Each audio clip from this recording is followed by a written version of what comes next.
সকালবেলায় আমাদের এখানে একবার বৃষ্টি হয়ে গেল, এখন আবার ঝিরিঝিরি বৃষ্টি পড়ছে। বৃষ্টি হয়ে যাওয়ার পর গাছগুলো দেখতে কি সুন্দর লাগে না? বাড়ি থেকে আনা এই টগর ফুল গাছটায় আমাদের কি সুন্দর ফুল ফুটছে। আমার বাগানের একপাশে আলো করে রয়েছে এই টাইম ফুল গাছগুলো।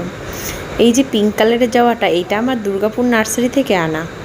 কলিয়ারি এলাকাটা বেশিরভাগই হচ্ছে গিয়ে মানে কয়লা, মাটি নেই, তাও আমার বর গাছ লাগিয়ে যায়। আমাদের কোয়ার্টারে অন্যবারের তুলনায় এইবারে আরও অনেক বেশি গাছ লাগানো হয়েছে। আমাদের বেগুন গাছে একটা দুটো করে অনেকগুলোই বেগুন হয়েছে, তার সঙ্গে কুমড়ো শাকও অনেক হয়েছে। মেয়ে ইনি বেগুনের কাটা লাগবে বলে ছুরি নিয়ে এসেছে বেগুন কাটতে। দেখো,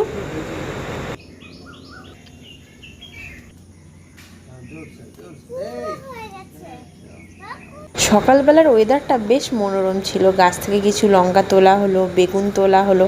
এখন ইনি দেখো বরবটি কাটছে ছুরি দিয়ে। লাগাতে বরাবর আমরা দুইজনই খুব ভালোবাসি, এখন দেখি মেয়েরও এই বিষয়ে খুব আগ্রহ হয়েছে। এখন কোনো সবজির বীজ থাকলে নিজে থেকেই বলে চলো মা গাছ লাগাবো। সকালবেলা আমাদের ছোট্ট বাগান থেকে অনেক কিছুই হারভেস্ট করা হলো। 2-3 রকমের বেগুন, তার সঙ্গে দেখো মানে অল্প অল্প তুলতে তুলতে 4-5টা গাছের থেকে অনেকগুলোই কিন্তু লঙ্কা হয়ে গেছে।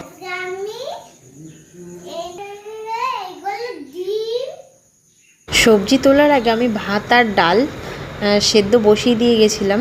কুমড়ো শাক দিয়ে আমি ডালটা রান্না করছি, আর এইদিকে মেয়েকে দিয়েছি বেগুন কাটতে। ও দেখো কি সুন্দর আমার হেল্প করে দিল, বেগুনগুলো কেটে দিল, বরবটিটাও ছোট ছোট করে কেটে দিল। না, এই মেয়ের যে কি সাহস, এখন থেকে ছুরি ধরে উচ্ছে থেকে শুরু করে বেগুন, আলু সব কিছুই কাটতে চায়। সকালবেলা মেয়ের আবদার হয়েছে তাকে নাকি বেগুন ভাজা করে দিতে হবে। বেগুনগুলো কেটে তো ওই দিল, হলুদ নুন দিয়ে মাখিয়ে তেলে খালি ছাকা তেলে ভেজে নিলাম বেগুনগুলো। তারপরে মেয়েকে ডাল দিয়ে আর বেগুন ভাজা দিয়ে খেতে দিয়ে দিলাম।